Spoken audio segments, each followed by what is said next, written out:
আপনাকে সবথেকে বেশি কে অনুপ্রেরণা দিতে পারে জানেন? অনুপ্রেরণা দিতে পারা খুব কাছের মানুষটি হলেন আপনি নিজেই।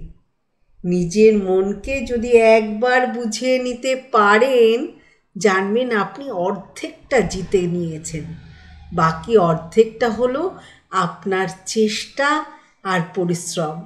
দেখবেন জীবন থেকে সব নেতিবাচকতা দূরে সরে গিয়ে এক নতুন সূর্য আপনি দেখছেন।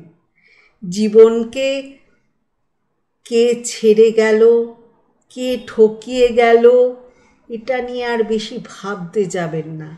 তাতে সময় নষ্ট করলে একদিন সময় আবার আপনাকে নষ্ট করে দেবে। ভালো থাকবেন, ভালোবাসায় থাকবেন।